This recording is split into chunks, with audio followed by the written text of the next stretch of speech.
Okay.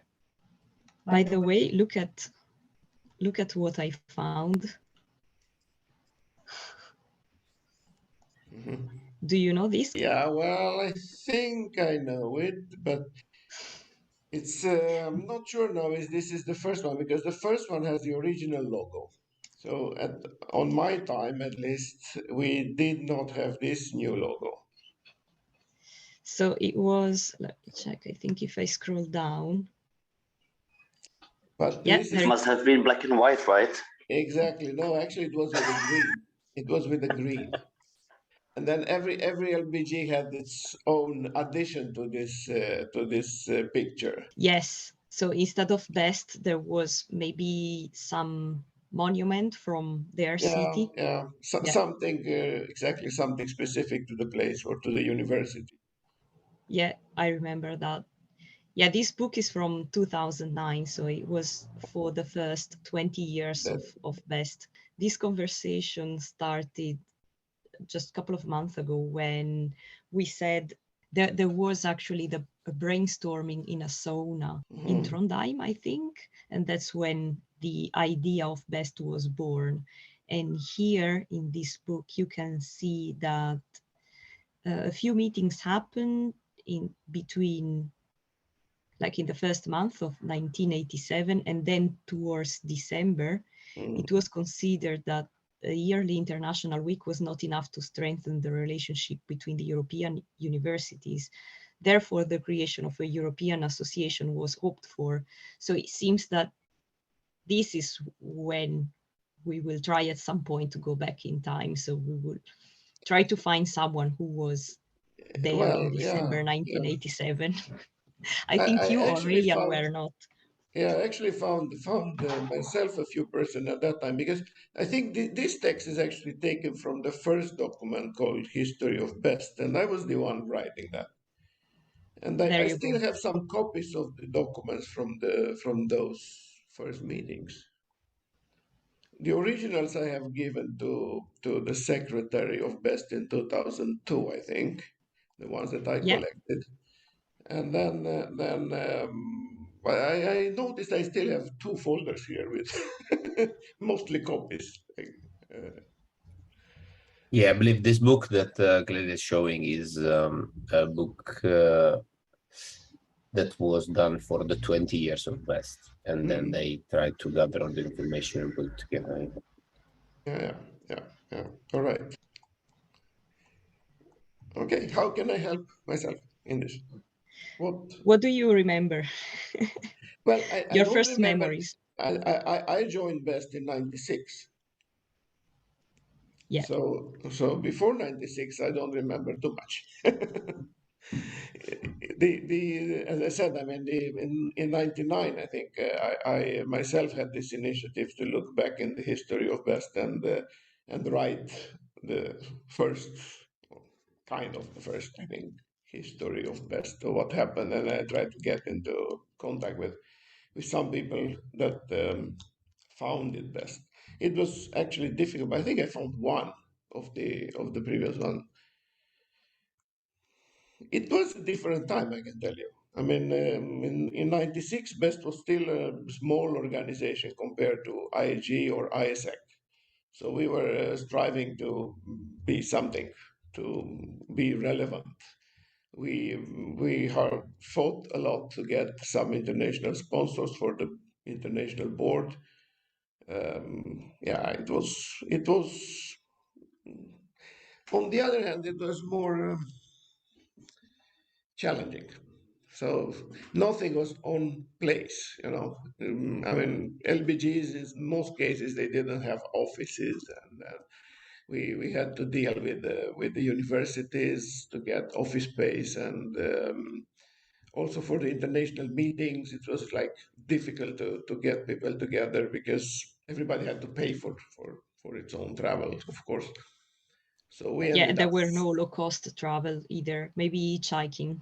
well, I have done it from Bucharest to Warsaw with 50 euros. So low cost was hitchhiking and just walking 20 kilometers or waving to the cars and so on.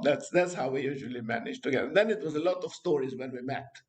It's like, how did you get here? I mean, that kind of stories was the order of the day. And then you could hear a lot of things from people, like all kinds of transportation system used, and it could take 2 or 3 days to get from East Europe to Lisbon or Spain or so on. So it's yeah, and remember that there's also visas at that time, so it was not so easy to get to the meeting.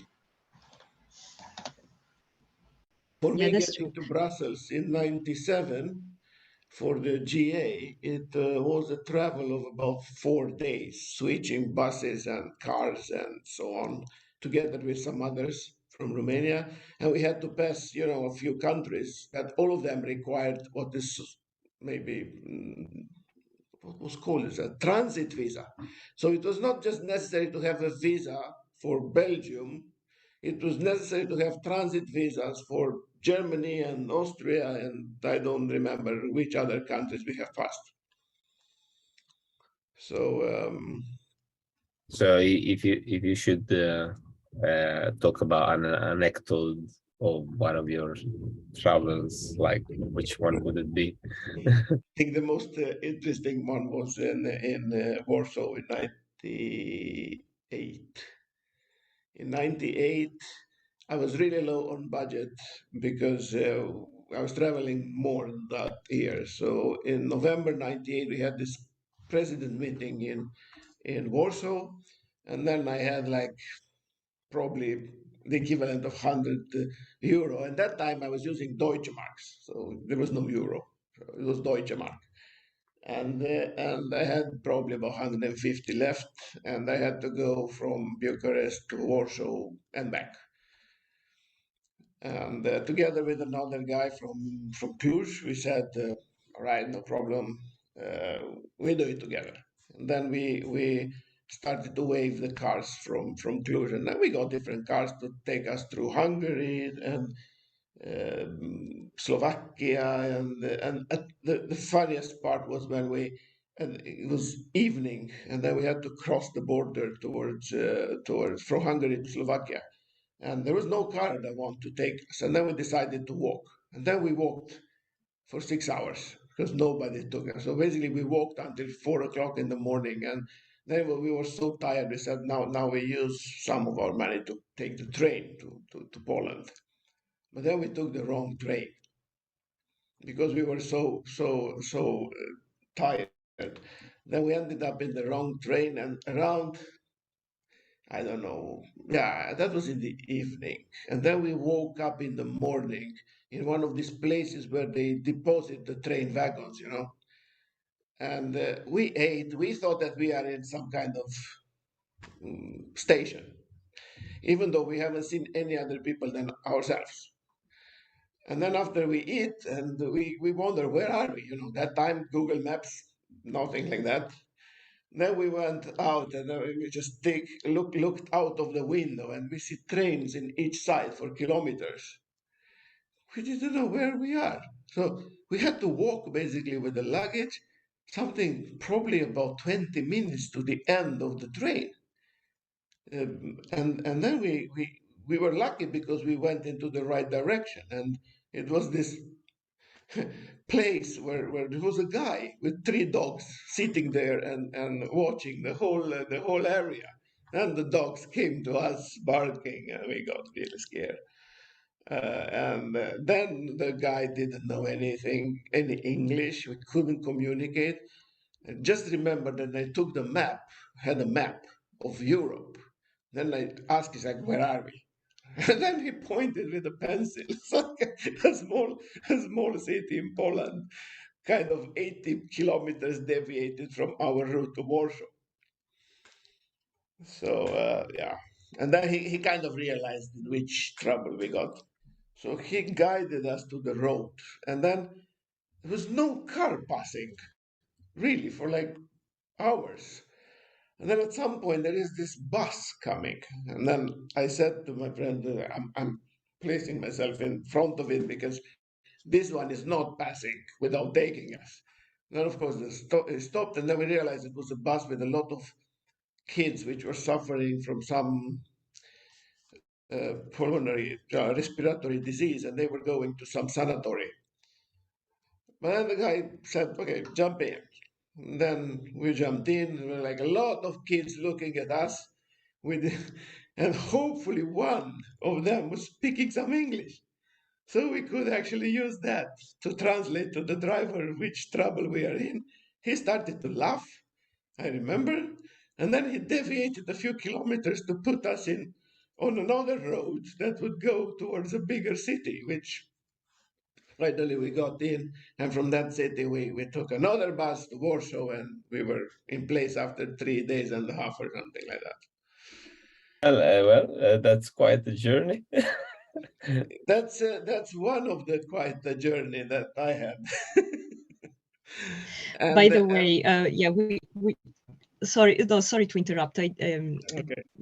wanted to give you some background, Aurelian, because we didn't introduce ourselves properly. Davide was a president of Best Alumni Network, the association that we founded just a few years ago in 2018. And Martin is the current president of the Best Alumni Network Association.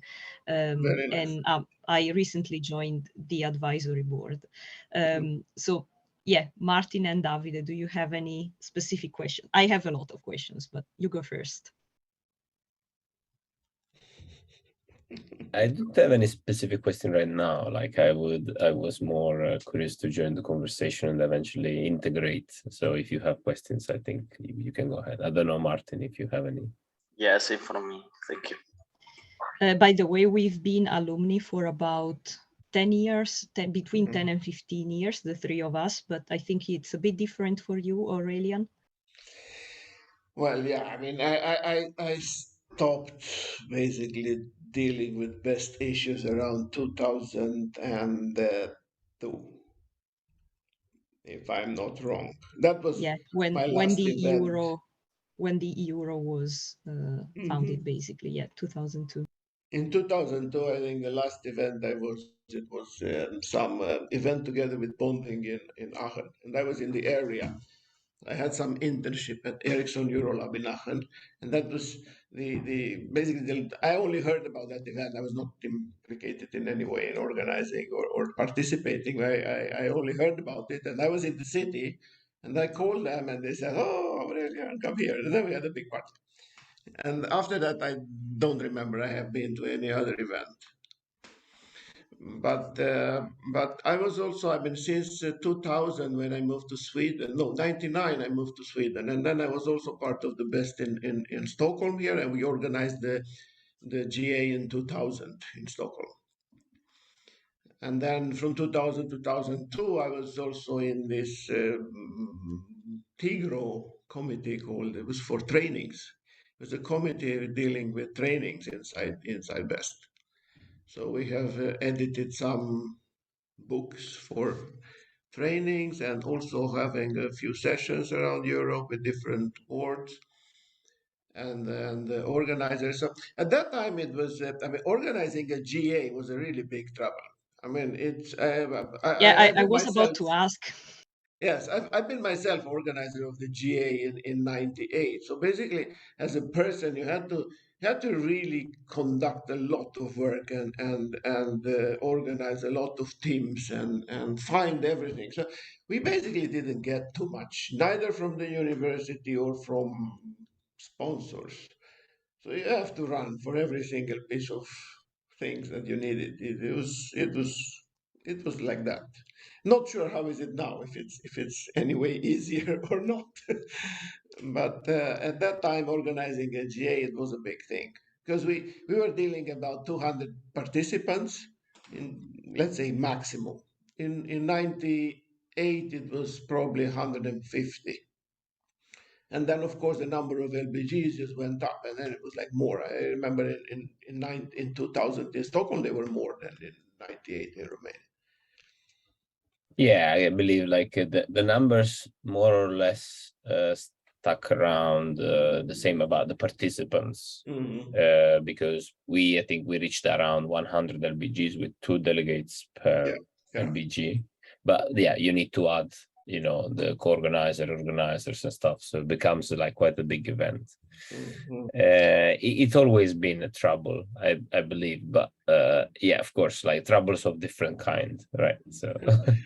Well, I mean, in '98, it was the first GA that was providing accommodation in a hotel for the participants, if you can think about it. So until '98, we were used to sleep in some, yeah, usually it was LBGs were looking for, uh, let's say, sport halls or some kind of, I don't know, what kind of places where you can put some mattresses.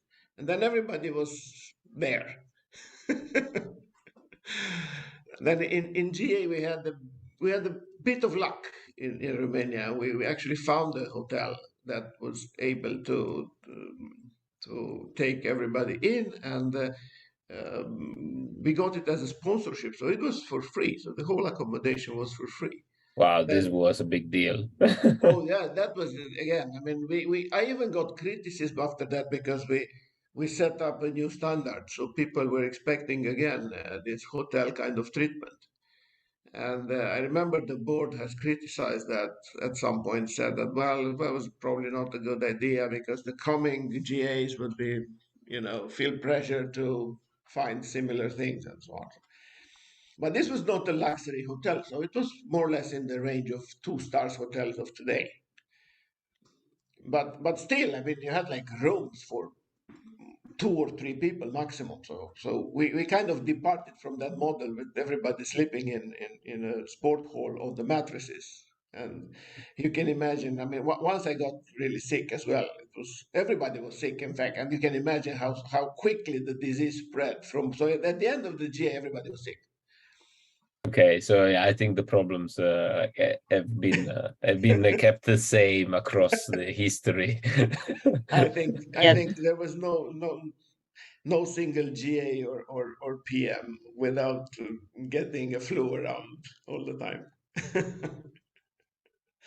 But not myself. I mean, at some point I managed to clear pretty well, but at some point some people were getting the flu, and that was kind of known. It was already assumed that it will be like that. Yeah, in the meantime, I shared a few charts pictures and charts on my screen still from the Book of Best, just to give an idea of how much. Okay. Because when you left Best in 2002, it was like a very steep transition, like in terms of number of LBGs, number of members, number of Yeah, I've seen that. applications, number of emails sent through the system, and so on. So yeah, but yeah, something didn't change, which is what you just said. So, Yep. crowded GAs. Exactly. Well, I actually got to Stockholm because of Best. I mean, when I came here to join a few friends of mine from West, which I met since '96. The first time I've been in a summer course. My first summer course and my first travel abroad was actually in Torino in '96. That's how I started. And then I was at the summer course as a normal participant, and then I got the love of this thing. So when I come back, I said, guys, you need one more person in the LBG, and they were like 3, 4 at that time, I think. So LBG Bucharest was only a baby member or even an observer. Not sure. No, I have to check my if it was observer or baby member, but it was like 3 or 4 people there only. Or the only thing they did it was to market the summer course list and make it possible to send some people to summer courses in the summer of '96. Yeah, And I am actually from LBG Turin originally. uh-huh. So yeah, maybe some of the people that you met, I met as well. Not sure, but I met a lot. One of the first I met, it was Luca Nosetti. Yeah, I think I met him once in one of the alumni meeting we did there. So it was Luca Nosetti, Paolo Bianco, Paolo Cravero. Where was it? It was a guy there, which I don't remember now his name. But yeah, these three, and I have a few other names as well from that summer course. Amazing. It's true. It's summer course because they were all summer courses, right? That was the main event of Best. I don't think there was at that time there started to be something called spring courses. We organized it. We organized a few, and otherwise it was some trainings, internal trainings in Best. But everybody was focusing the energy on the summer courses. And I'm not sure if that discussion continued, but at that time we had this problem with ethics. So in the rules of best summer, in the book of the summer course, it was written that the participants should obey some ethical rules. and Such as well, I mean, ethical rules such as that they were specific to each place, each city, each country. And at some point, there were some big issues. One of them I remember on my time. It was that one guy from Sweden was expelled from a summer course in France. Not sure if in Paris or in another place, because he was pissing on an evening on a tree in the center of the city. And then the police came and it was a big scandal and la la la. And then the guy said that this is nothing wrong in my country.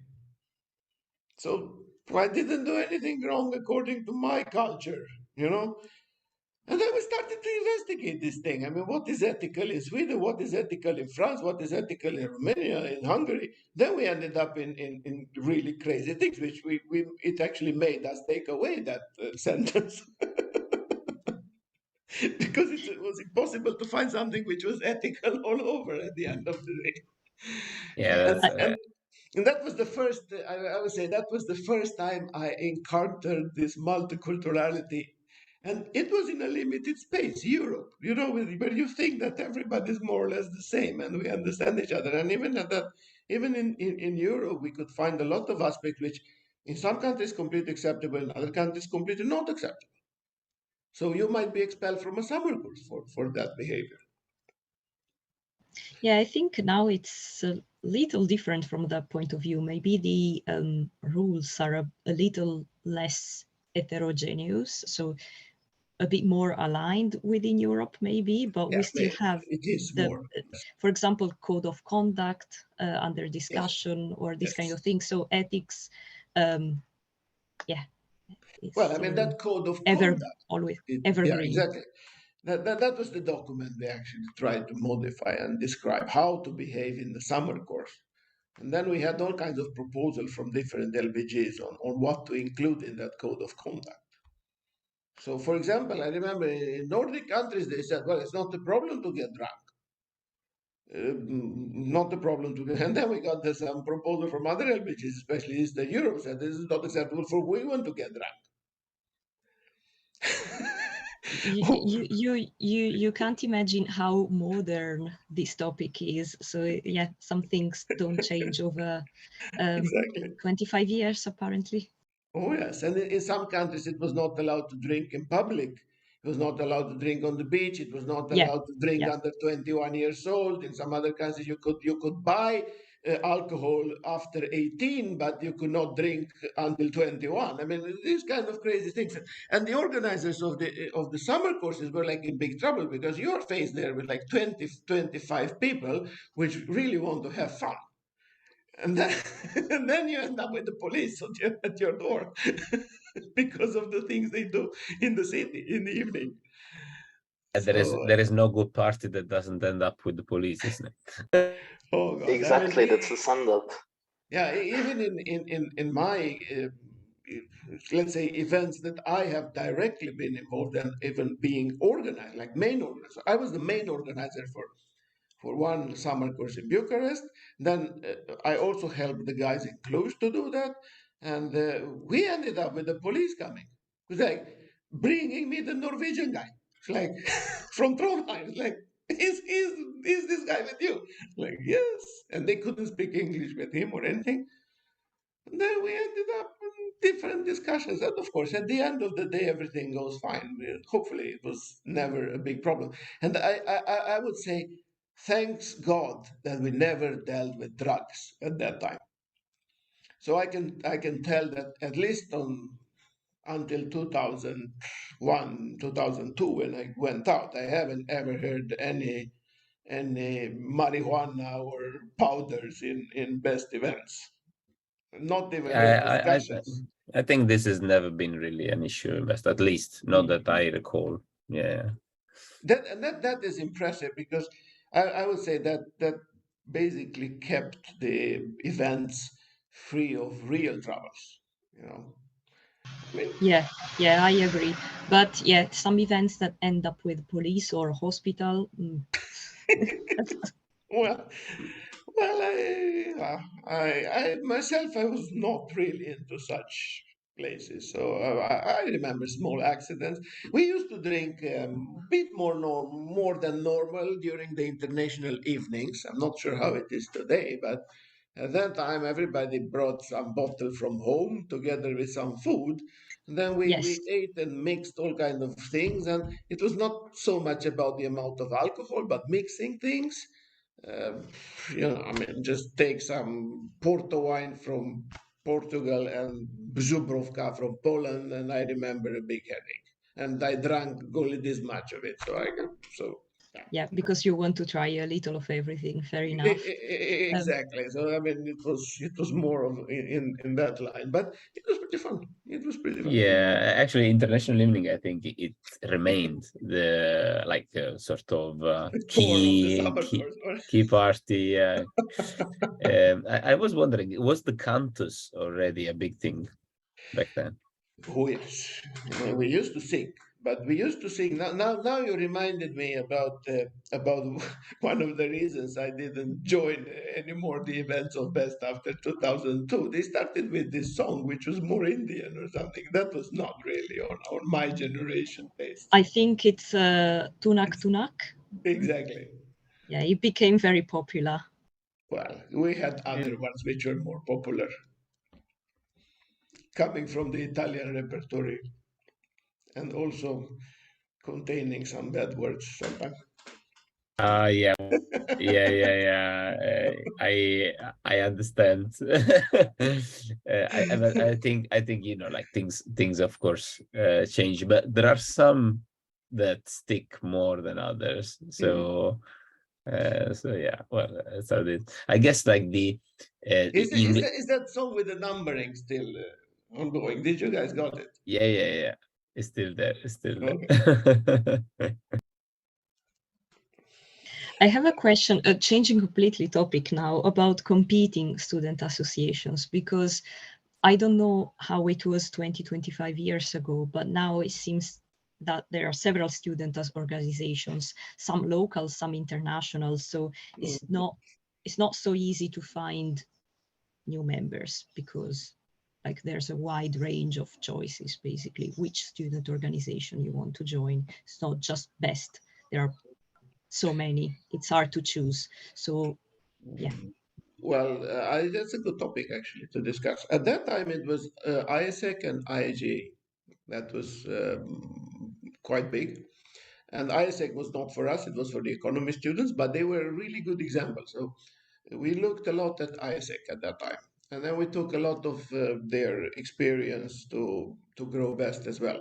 And we actually got in common events with ISEC in many local places. I don't think at the international level we had any kind of formal cooperation with ISEC. But at some points, I remember we were submitting together a financing proposal to the European Commission for different international projects and so on. And then that worked. And then people talked to each other. It was not really a competition. I wouldn't say it was a competing. So ISEC was not competing for the same members anyway. Neither bonding. I mean, bonding we met later. I think it was 2098 that we got bonding to be partner of Best because it was the Technical Students Association in Germany, and they were being a competitor because in Germany we also had some. I remember it was LBG Stuttgart, or so, yeah, I think so. That they were kind of competing for the member, but it was not a big issue at that time. The big thing with Best, it was that it was probably the most cool organization for technical students at that time that was facilitating travel. But that was not seen as a big thing in the Western Europe. I mean, Western Europe students, they had anyway opportunities to travel, and still it was this thing with visas, and that minimalized a bit the amount of travel that you could do as a student. It was not so easy to just travel the whole Europe without problems like it is today. So when I look now to my son, which is 18 now, so he just takes some friends and jump into a plane and travel. And this guy will never find any reason to join Best, probably because he has already traveled and he has already done his parties with people from other places, and probably there is no reason to join Best. For me, this was the only way to get out of Romania and have fun with people from abroad, right? So it was a very big difference. And not sure now what to say, but in Stockholm, the Best Stockholm has disappeared. And the reason for that is exactly what I'm saying. I mean, the student organization here in KTH, the Royal Institute of Technology, it's a very powerful organization, like all the student organization in the Nordic countries. And students have a lot of opportunities to travel.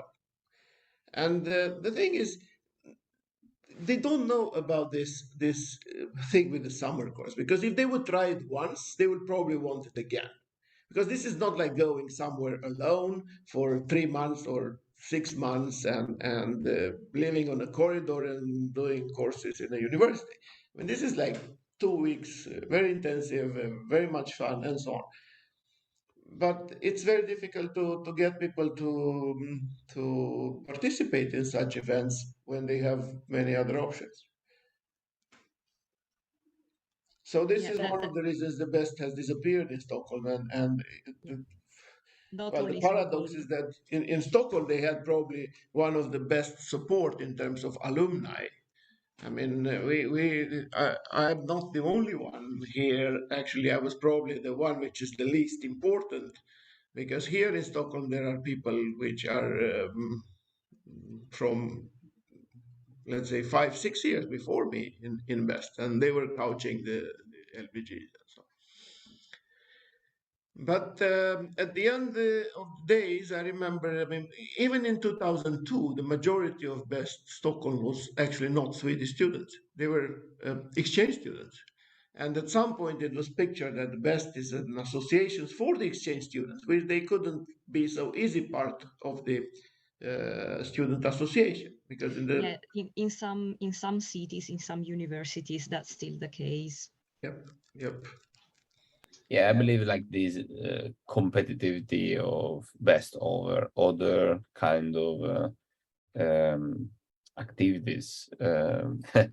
It's been a problem, especially, for example, during the pandemic. This came up because, of course, what can you offer if like if your main activities are not available, let's say.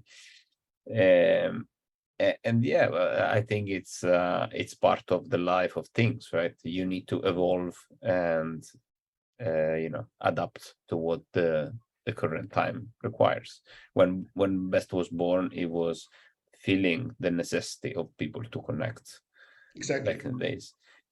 And this was a physical connection between places that were far away. Probably now the connection is a more abstract level, an upper, like higher level, but there still is this need. So for me, this is a very present need here. I would say that the world of today is overloaded with travel. So people are traveling too much. I mean, when you travel less, then you appreciate when you travel. What happens now is that you just find some cheap tickets with Ryanair. It's like, what do you do next weekend? Oh, nothing. Let's travel. And then you travel, and then at the end of the year, you have traveled 5, 6 times. You don't even remember where have you been in 2 years. You definitely don't remember anything about the travels 3 years ago. And that's how we managed to make travel more or less banal, without relevance. Yeah, But probably is the meaningful connection that you have with exactly. people that has more weight, right? So Exactly. I mean, at that time, as a student, let's say, especially from eastern part of Europe, it was a memorable event. I mean, you went to a summer course. It was something you keep in mind until next year because probably you didn't have any other opportunity. So it was something to cherish. You took those pictures, you look at them the whole year until the next summer course. If you got the place into the next summer course because you didn't know that. So if you really wanted to do something with best, you had to get into the local best group and and work and organize summer courses because we had special places for LBG members as well in every summer course. Now I remember we were reserving like 5, 6 places for people which were inside best.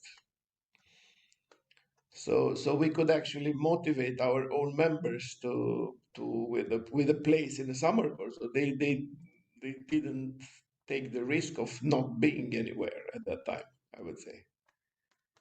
yeah, And yeah, that amazing. was actually one of the most motivating things as well. Yeah, And I think also, like now the point is actually, yeah, I think the point is to shift and understand what is that would be motivating right now.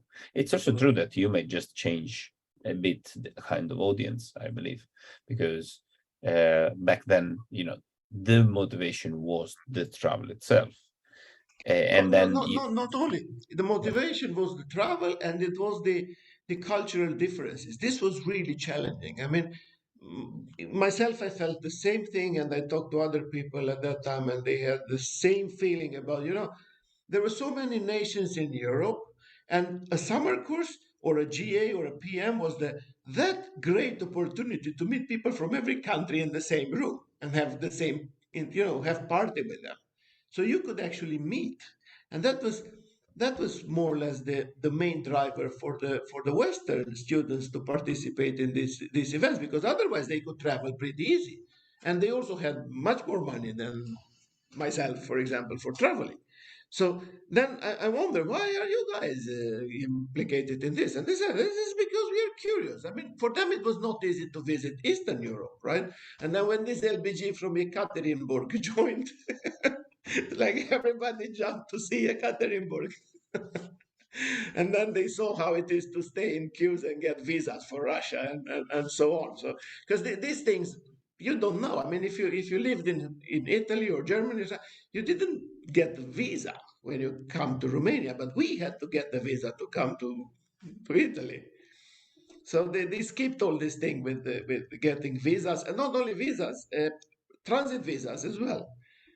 So you had to stay in the queue in the different places, different embassies to get the visas. And so that thing was, I think, that was the main driver. The fact that nations in Europe didn't know each other so much, and that this was a great moment. I mean, you meet in the same room, same party, a lot of people from the whole Europe, so you yeah, get an idea about how they are. And that was yeah. motivating to visit that country later or even start business in that country later, right? I believe like, but I think that this is still valid. Like, I mean, right now, like most of the people that know that live in Italy, they wouldn't know what is, like a Romanian Hmm? household or lifestyle or, Yeah. thoughts, right? They may think that is another world when there is many more common ground, like much more common ground that you could imagine, although the difference is there. Like, I mean, there is value. I know that there is value because I have traveled and I have done this kind of experiences. But I mean, I have traveled with this kind of meaningful conversation and meaningful meetings. Mhm. The point is what you were saying before, having a weekend abroad, you are a tourist. When you are a tourist, you just, like, there was this comedian that I love that say, travelers were um, were traveling to acquire knowledge, while tourists are traveling to export ignorance. So Yeah. it is quite true, because if you stick in your broth, let's say, you never Yeah. really make the effort to understand the rest, right? Well, I can tell you a lot of story about that from Best. I mean, I have seen students traveling from, like coming to places which they didn't know too much about. They didn't know about the food. They didn't know about the traditions. They didn't know about anything. They just end up there, and then suddenly they need to adapt. And you could see that they were not willing to adapt. So as a tourist, you would never do those things. But when you were with a gang from Best, you did everything because you were dragged into the whole event. There was no way you don't do things. So I've seen students that, for example, they came to party, they never danced in their life. And suddenly you see them dancing like crazy. Some people, they got their first drink probably in these events, or they got in love first time in these events. And you don't do that as a tourist. I mean, this was the difference. We probably didn't realize it. I mean, you need some years to pass to realize this aspect, Yeah. but that was very true. And again, I mean, not all these students traveling and getting into summer courses were, this kind of type which is really adaptable, flexible, acceptable, easy going, and so on. I mean, because any other word Curious. than loser you wouldn't put on his forehead. But he had a lot of potential. I mean, it was amazing. I mean, first people are laughing about him, and then suddenly he develops so much that he becomes the secretary of best. Yeah, it's yeah, you grow. Yeah, it's true. Yeah, you grow when you're exposed. You are potentially like, Exactly. That's the thing. I mean, I have seen this kind of transformations from a person which is basically you wouldn't imagine what can it become in a few years in this context. He was also very, very, very a side person, didn't talk, like a lot of Finnish people say that they don't talk, but in fact it's not true. I've seen him years after, very nice, and it's completely different from the day one. And there are many examples like that, many examples. So you Enough, see at that least I there are, love him. This is one of my. I think he visited me a few times in Stockholm. I don't know what he's doing now. I have to contact him. He was working at some point on some oil platform. yeah, it's worth in keeping the connection, which is why the alumni organization that people talked about for so many years eventually was Yes, born. yeah, of course, But of you see, course. in the end, yeah, so it's still worth joining these student organizations because of personal growth, personal development, and Oh also yes, one of the missions of best, I think it was promoting Europe among Europeans. It's true that now we know each other a lot better among European countries, but like Davide said, there's still something missing. So is it not I, worth for your son, for example? I don't know if he's studying any technology university, but he will. so yeah, is it worth Mm. joining best today? Um, well, I'm not sure now, but I will see soon. We're talking in, let's say, even 2 years or 3 years, something like that. We'll see. But I think it's just today. It's a false sentiment that we know each other. This is something which I see in my current work. I mean, today I work for Ericsson and I represent the company in many standardization meetings. So I'm actually meeting a lot of people from all around the world uh, on a daily basis, more or less. And I think even inside Europe there is this feeling that we know each other, we understand each other, but in fact we don't. And I could confirm that you don't know somebody until you had the party with those people and you had the dinner and you were, and it's like only from a business perspective and from business meetings and so on, you don't get too much. You really need to get into a best event to know people. Let's do best events all over the place, all the time. Yeah, well, I mean, at some points, I try myself to get the gang of my colleagues into that kind of thing. You know, like not only having the business meeting and aspect, like get into the city, get into the other people. I find my friends in. I actually have a lot of people from Best, which I meet in different places where I travel with my job. So try to reconnect sometime with old friends from West, and it is worth. It is worth actually.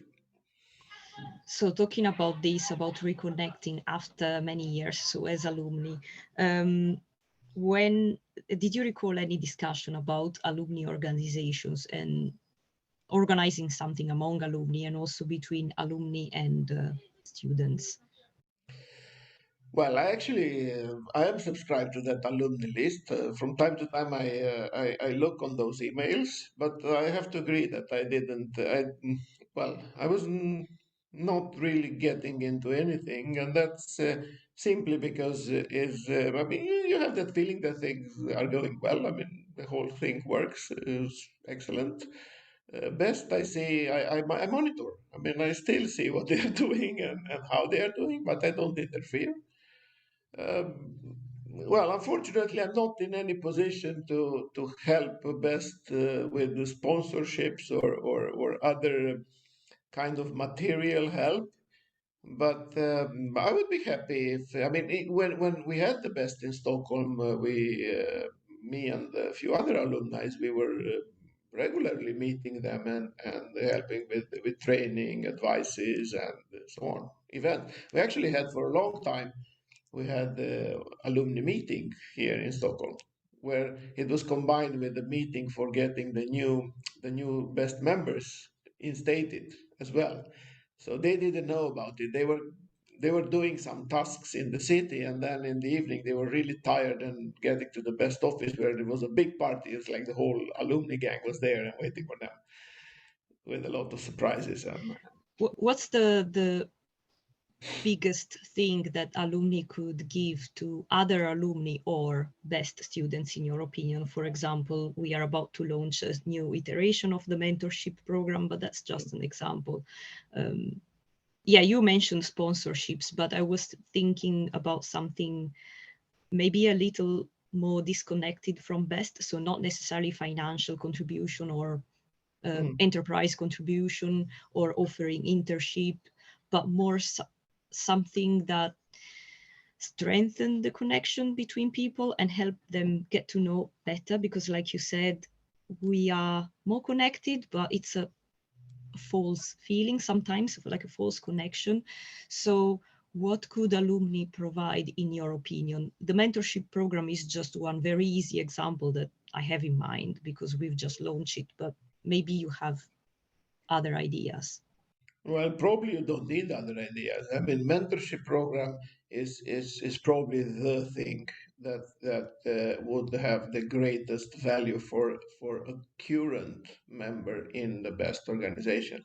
And just to give you an example, and this is real thing. I mean, since I left Best and I also finished my PhD studies here in KTH, I was doing this mentorship things for a lot of students, and it it always ended up in a very positive manner. So I've seen a lot of students being somehow disoriented, not understanding how to go forward at some point, worried that they will not get a job, despite the fact that they had quite good grades and they were really enthusiastic about their work.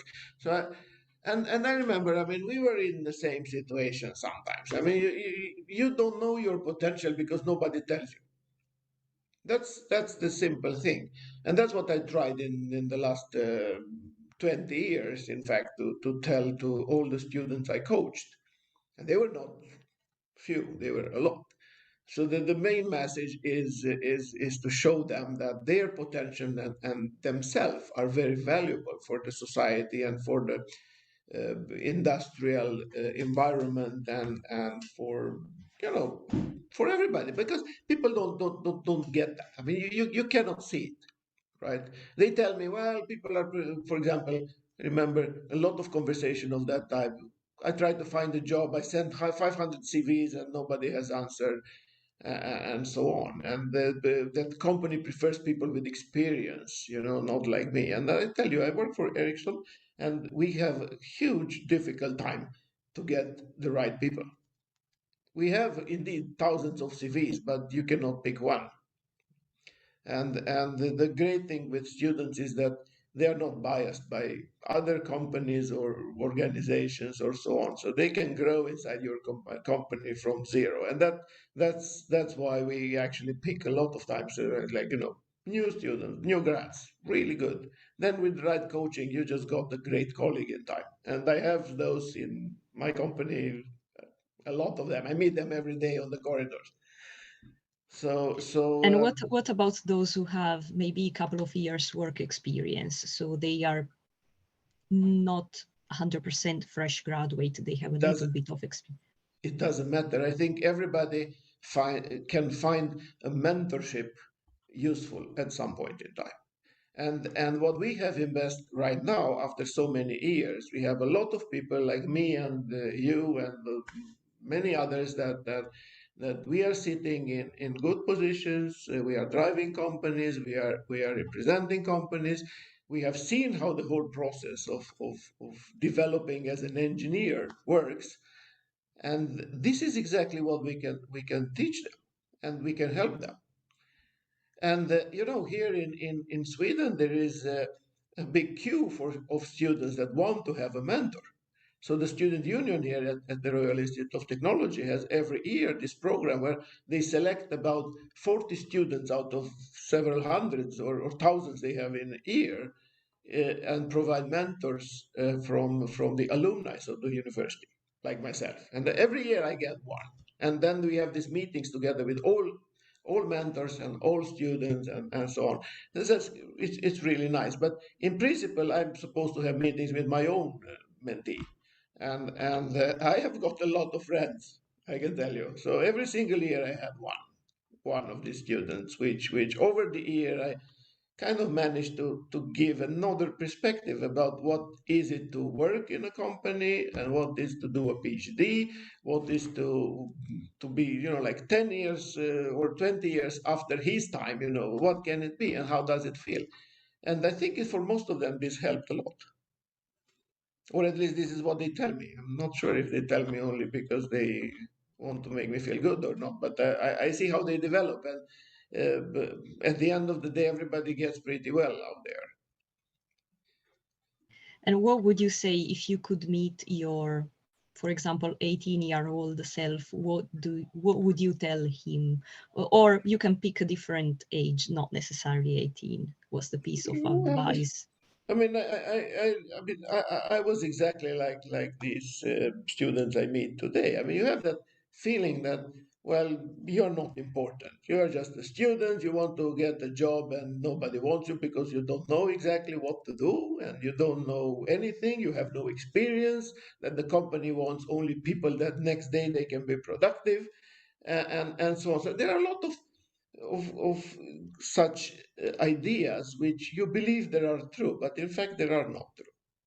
And for me, I think at some point I got contact with some people which were more or less also from Best, but 5 6 year more like older, and they told me that this is not true. You are very important. I mean, how many people like you do you think we have out there? How many people like you doing studies and at the same time driving best organizations and talking to sponsors and being that and being that? There are very few. But nobody will tell you this because, of course, I mean, most of the companies, they want to hire you for very little money. So they will not tell you that you are great.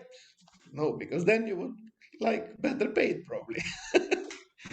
And in many countries, this is actually part of the culture. I mean, they don't want to tell you how important you are, even if they know that if they lose you, they are in deep trouble. But they will not acknowledge that in front of you. They will just make it so that you don't leave. I mean, they will just raise the bar and the threshold, so that, well, you get something and you're not leaving, and they will be happy, but they will never tell you that, well, you're actually one of the key persons in this company. unfortunately. So I mean, and I can say, I mean, in Romania when I started to work, that was the main feeling, and that was one of the reasons I left the country. Also because I couldn't do research work like I wanted, and I wanted more from my telecommunication work than simply doing planning for cellular networks. But I have worked there, and I know how it is. They will tell you that there is somebody else at the door waiting to pick your position. But in fact, it was very difficult to get someone. Actually, this is a very nice message to pass through, I would say. And I know, like, yeah, I know exactly what you mean. Is Exactly. whenever you try to hire someone to hire someone who is that quick to adapt to situation, who is that quick to Yeah, understand how different things are. Like it's not easy at all. Actually, it's and true. somebody communicative. I mean, imagine all these people from West, which were meeting a lot of other people from other cultures, nations, countries, and they kind of developed a way to communicate and to understand other culture and understand for real because they were basically forced to be in the same room with that person. It's not like from the books, like you go training and say, well, Chinese people behave like this and la la la. No, no, no. Have a party with them. See how it is when you are in real trouble there. And then you have to understand, you have to back off, you have to eat that thing in order to be respected or something like that. And that makes people more adaptable. And at the end of the day, when you have a company and you need those people that have to represent your company in different places, then you just realize that it's very difficult to get those. And not that it's difficult, but you really want to pick them from a very international environment. So where is that in technology? I would say best is one of the great places. Great, great. Yep. And then you see when you get into the companies, you get employed, you have a job, then you realize yourself what happened. So when I got employed at Ericsson, I found out that they were looking 6 months for a person like me. And they didn't find. First, they were looking internally for 9 months, and they didn't find an appropriate one. And then they put the announcement around that. At some point, actually, a friend of mine said, I know somebody who can do this job. And they contacted me. I didn't send any CVs in my whole life, in fact. And they said, okay, you want to work for us? And they Yeah, knew that I can do it. I guess this is the other point. So the network is Exactly. extremely important, like because yeah, you can write whatever you want on your LinkedIn profile. Everyone writes everything he Oh, wants on yes. this LinkedIn profile, but the truth is, yeah, the personal contact with someone else will ease in like any kind of a connection. Yeah, that's true. Yeah, But I think this is something that we can do. And I remember that I've seen this done at ISEC. They were really good at promoting talents. And you know how they did? At that time, at least, and I think they continue to do it. I mean, they basically have this mentorship program extended to the hell. I mean, like every ISEC member can have a mentor, more or less. You just have to say, I want a mentor, and there will be an alumni saying, let's meet. And that was mostly local. I mean, because you wanted to meet physically. Well, at that time, it was not so much Zoom and Skype anyway. But uh, ideally, in all these places where best exist, every member in the best group would be able to have an alumni around at that time, I think, right? And then at some point you maybe discover this person which is really high potential. And in ISEC they had the network. I think it was some kind of their alumni network. And basically they were just flagging that. So I found the guy which is really talented. Like, and he studies these topics and he wants to do this kind. In ISEC it was more about doing business, I think, so like opening a new company or something. So and they were like jumping to help, right? On the alumni network. And that we could do as well as engineers. I mean, if you tell me you have a very talented person in radio communications, I bring him here directly, or her, or So I mean, such things I can say this can work, but and it's not too much effort. It's more like a probably we just need to use a platform like LinkedIn, especially dedicated group, like something like that. And then if one of us just see, well, guys, there is here somebody really talented in this thing. It's like really burning to do machine learning or I don't know, building robots or whatever. Can we encourage? Right? And then you'll see if any of the alumni would actually say, great, I work in a company here, we really want new talents. And then we could offer internships, for example. It's easier to offer these days, and that could be a real push also for Best as an organization to become more known and Yeah. show its usefulness. I think like the point is to do it in a sort of intelligent way, right? So like we cannot have just like one big group in which everyone posts stuff and there's too much noise, right? It has to be somehow intelligent. So this is one of the things that we are trying to build within Best Alumni Network. But yeah, okay, like it's good to receive such a feedback like beforehand. So it seems that the efforts like are going in the right direction. Oh yes, and the thing is, at that time it was actually worked a similar way. I can tell you. I mean, myself as well. I mean, I came to Stockholm because some other best members were in Stockholm, and they dragged me here. And that was simply because they knew I can do the things that were supposed to be done. So I don't know if you remember about those servers that were supposed to be in Stockholm, and they were handling all this traffic for summer courses. Was it Stockholm? Because I Uh, know about Tallinn, but I didn't know. Well, at some points they moved it in Tallinn. So the best IT group has moved around. And one of my best friends here, Christian Bogdan, he was among the ones doing the whole thing. And I helped as well a lot. But initially, the first servers to handle the summer course applications were in Stockholm, and they were some Unix machines that at some point had to be rebooted. It was too many requests at the same time. So we were doing like shifts overnight trying to keep those machines working, especially 2 days before the last 2 days before the deadlines, because everybody was in fact applying those days. Yeah, So yeah, we had of these course. outages that we had to kept outages to less than 5 minutes or something, and the only thing we could do it was to clear some buffers manually on some command line. And I remember myself, I did this kind of shifts together with other guys in IT group invest at that time just to keep those servers working. And they were actually sitting on my desk at KTH.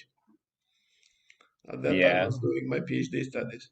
And there's actually these issues were still there when I was applying for best courses like 2009. Yeah, of course. I mean, Best didn't have an infrastructure. I mean, we try always to use some old machines in the university, and it was some kind of maybe PhD student that had a longer time contract with the university that was hosting one of these servers in his own office or at home. Or I mean, it was like that. I'm not sure how it is now. If Best has any server capability somewhere, but Oh, now they today you are. can buy it in It, the cloud. Probably it's not such a big well, they are deal. way more structured. I'm not sure of what is the exact topology, but yeah, there is more resiliency and stuff. Oh So yeah, yeah. that time it was very difficult with these things. I mean, IT infrastructure. Also, I mean, we have also. I was part of the ones developing the first electronic voting system. If you didn't know that, What? that was together with Best Torino. So in '99, I think we have tried the first time an electronic voting system in the Best GA in order to increase the speed of the decisions. Because otherwise, what we had was raise red and green Oh yeah, true. flags, and somebody had to count. And once I did that work of counter, and the heck, it's not easy to count, and especially when you sum them up and you see that one is missing, and then you have to count again. So it took minutes to do this counting. So then we decided to make an electronic voting system. And then Paolo Cravero from Torino took the initiative and bought, I don't know what kind of buttons. And then I helped with the software and did the hardware. We made the electronics in Stockholm. Actually, I think I did that myself, if I'm not wrong.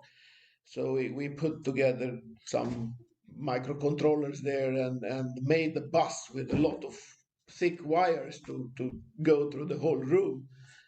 And yeah, it worked with small exceptions. I mean, you can imagine it was probably at that time, I think we had like over 50 LBGs, and one button out of 50 would go wrong, and then we had to jump around and change those things. And yeah, and then I understood they developed the system even more in 2003, 4, and the secretary of Best had the special backpack or something to load all those things and travel around with them. Amazing, amazing. Yeah. Yeah, I'm not sure how it is now at the GAs. Is it any electronic voting or is it flags again? I actually am not 100% sure on how it is, because I think there are many things that are pre-approved.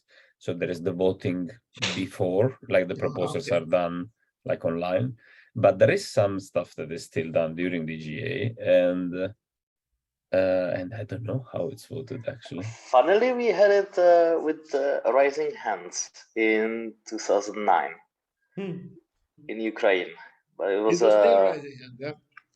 yeah, there was like it was the precursor of the pandemic also, but it was like the year when the Ukraine got closed because of some disease spreading, Mhm.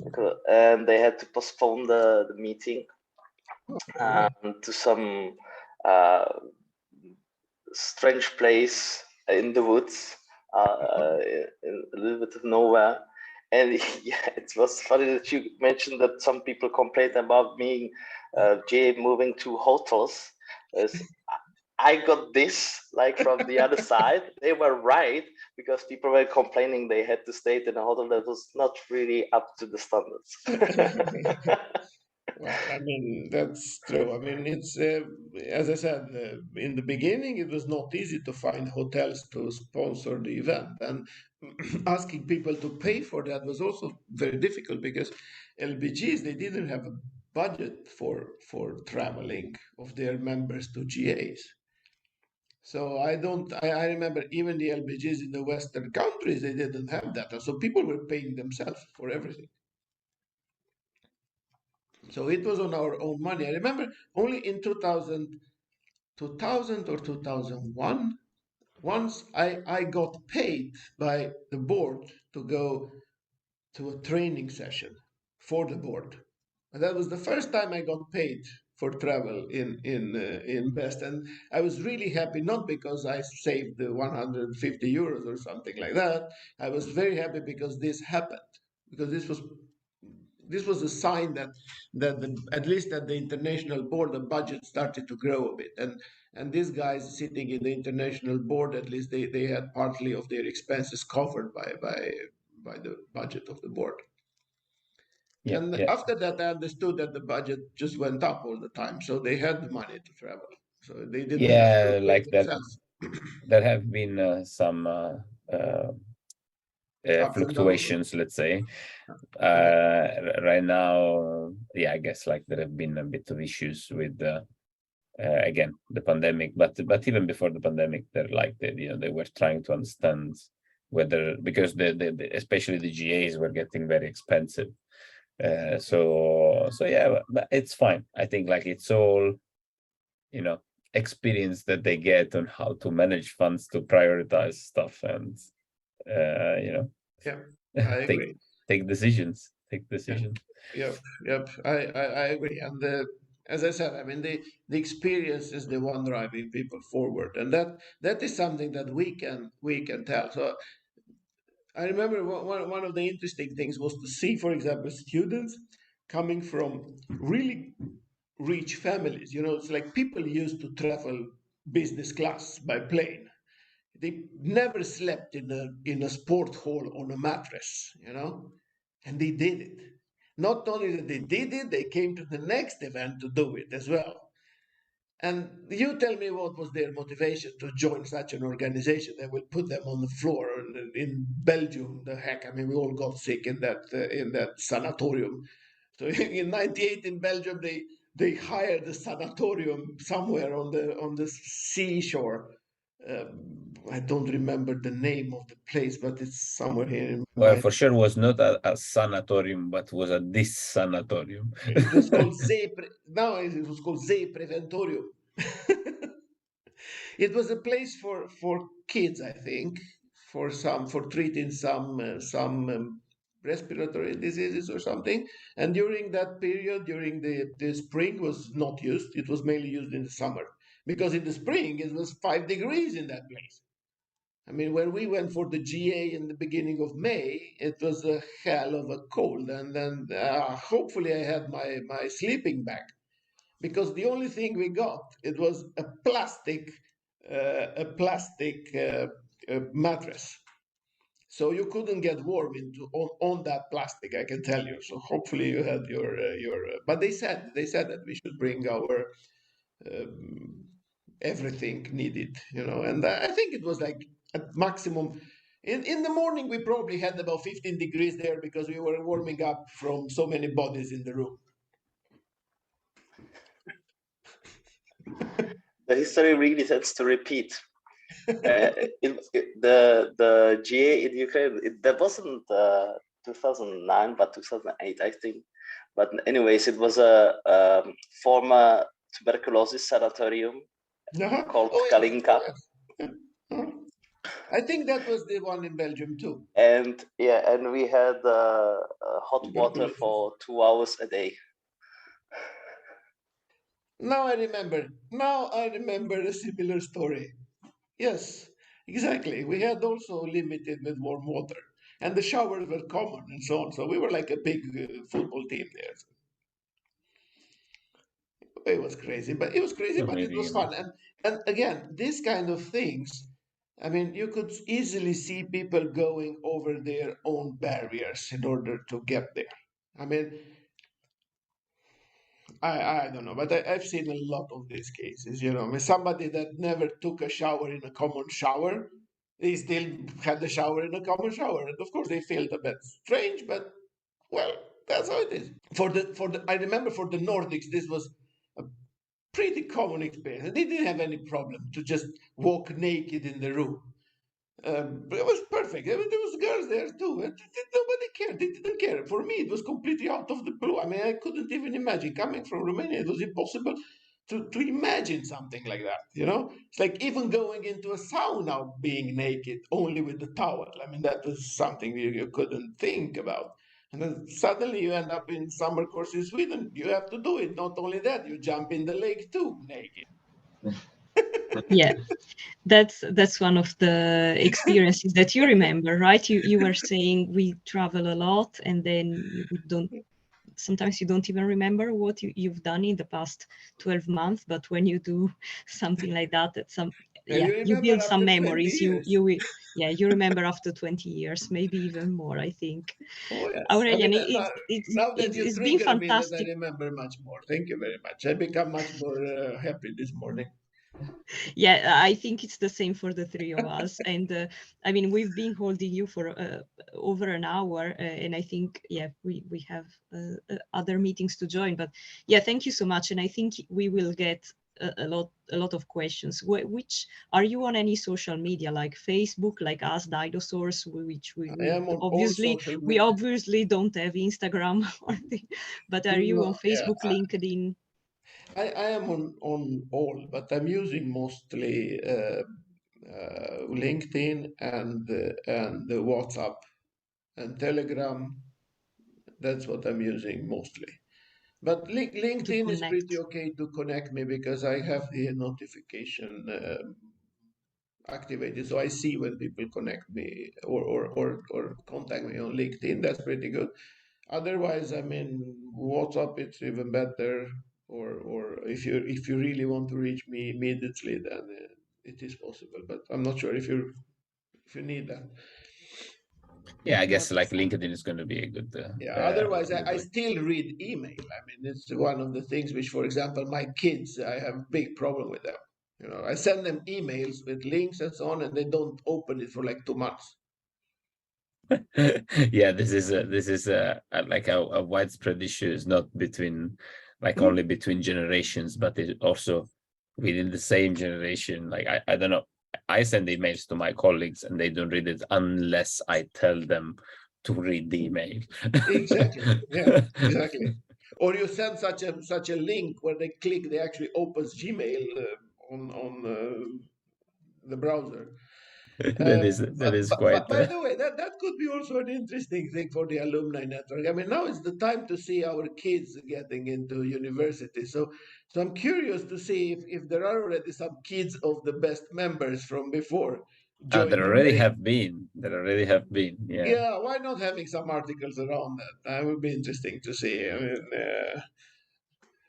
Yeah, I think probably. my generation has now kids around that age. Probably not exactly, but I would say in about 2 3 years there can be a boom of such persons that well, my father or mother has been a best member Yeah. in We'll 2000. we'll follow up with an interview with maybe both of them, parent and kid. Oh yeah, With that kind of stuff would be interesting to promote a bit like to see how it a works.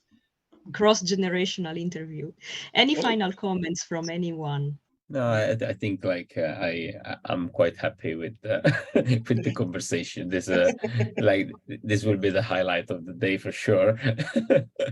and now you remember me how I jumped into that lake, which was very cold. Oh, But I don't think you are the only one, so don't worry. You are in a good company. These Finnish people in their saunas, I couldn't. I remember that was a big culture clash. I mean, that was probably the biggest change in my life to actually do a sauna with so many people at the same time and then jump into the lake and not being able to breathe because the water's so close. yeah, It's the so like the cold. lungs stop working. It's like yeah, Exactly. Yeah. Had to punch myself in the chest to start breathing again. All right. Thanks a lot good, for the good. meeting today. And then we can keep in touch.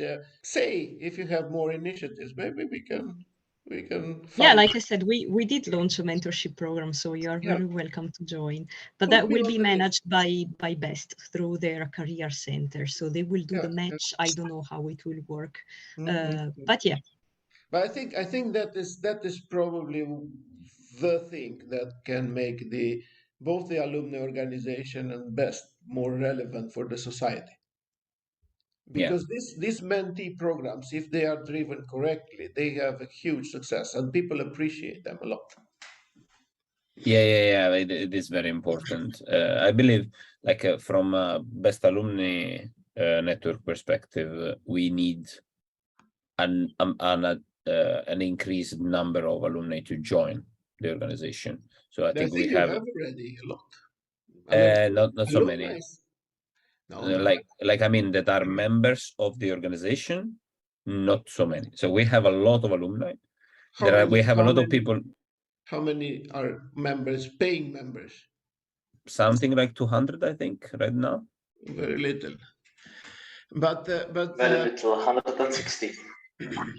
yeah, but members, it's like alumni members, they are much more. And uh, basically, the organization needs to search those which were also really involved in growing best, and like they kind of feel they put a stop there because those people will never give up.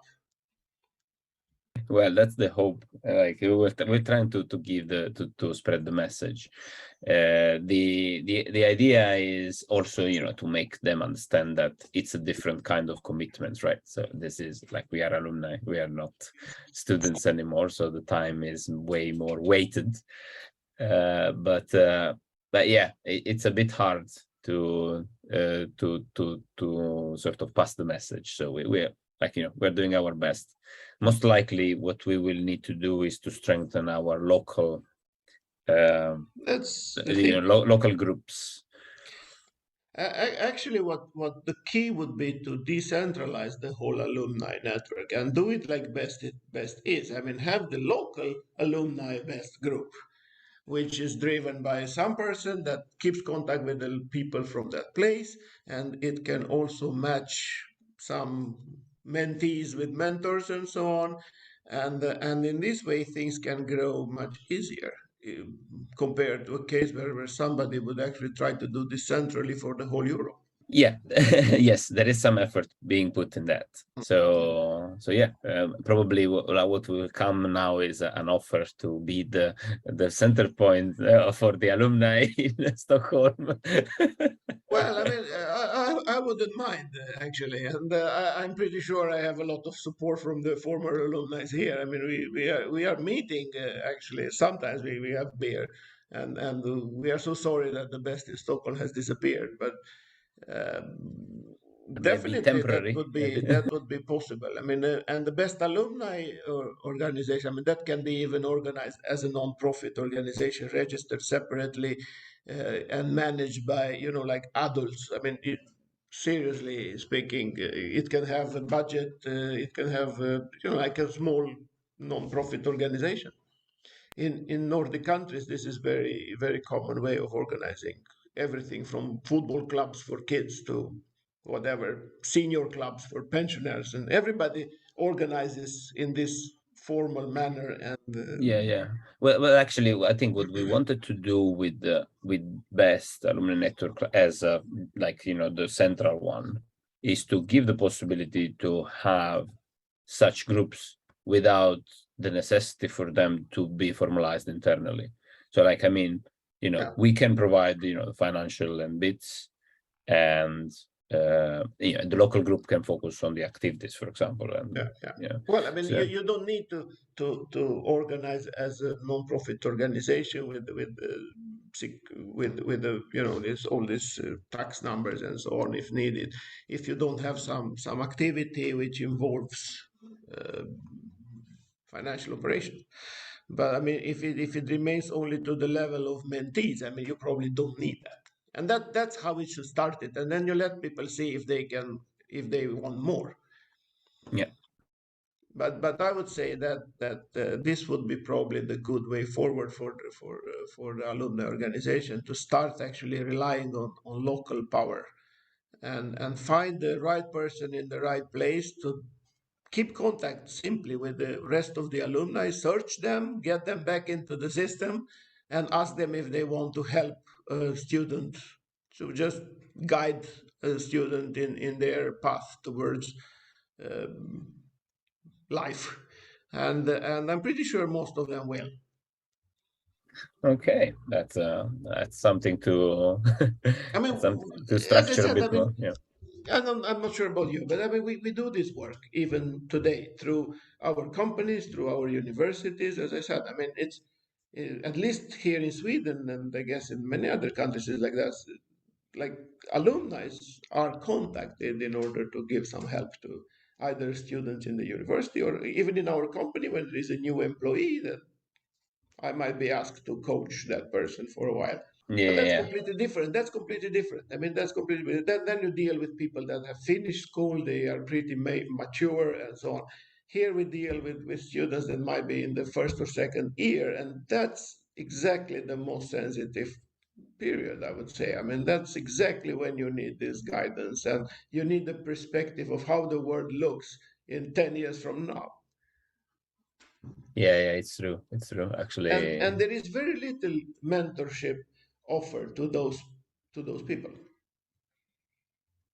Most universities, they focus their mentorship programs on the final year students, for example, and I have seen very little for the first years, for example, and that's where best can come in. Actually, that would be, and that's why I imagine this is also one of the reasons that people students got invest in many places, because they saw this potential to meet older students where they can learn something out of it, and they also saw that the potential to meet other people where they can learn something about. So I guess this, I mean, promoting openly a mentorship program to the level of first or second year students, it's already something which is very niche, because there is not much, at least not in the universities I know about.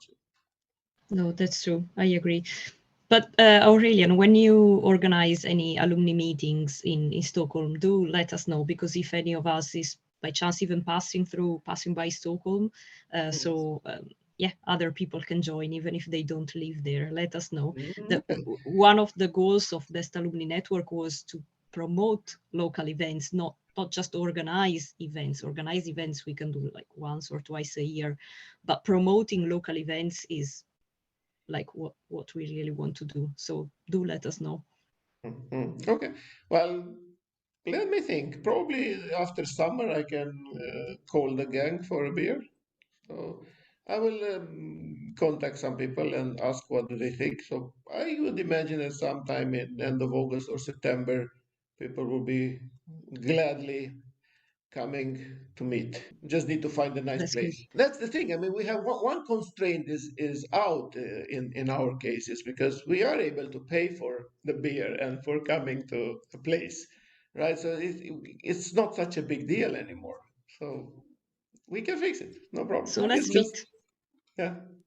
Agreed. I mean, I mean the older generation, I would say the ones that were really active on my time, let's say up to 2003, 2004, they actually have their own forums. I mean, I am also on some groups on WhatsApp and Facebook, and these bastards, they are meeting. They see, they remember. For example, last year, not last year, just before the pandemic, 2019, in September, I couldn't go there, but in Lisbon there was a commemoration of the GA in Lisbon in 1999, I think, when we had a big party on the roof of the Ibis Hotel. And a lot of liters of Porto wine have gone wild. And that gang, which I was a part of, but only partly because I went to sleep because the flight was in the morning at 8. So it was a big party on that roof. Roof And party properly done. exactly. So in 2019, it was 20 years from that thing. So, oh yeah, so An the people important got there. anniversary. Some people got there together. Thank you again, Aurelian. Like, yeah, it's like, yeah, sharing memories is always very nice. Not just memories, but also very important insights and point of Oh, view, in my yes. opinion. I see you in Stockholm soon then, I hope. Oh, I hope so. See you okay. then. So let's keep in touch, and Keep in touch. I guess we will see what what practical actions we can do straight away. But for sure, like being in touch is the most important at the beginning. So I think so. Yeah. All right. Have a nice day, everyone. Bye. You too. Take care. Bye. have a good day. Bye.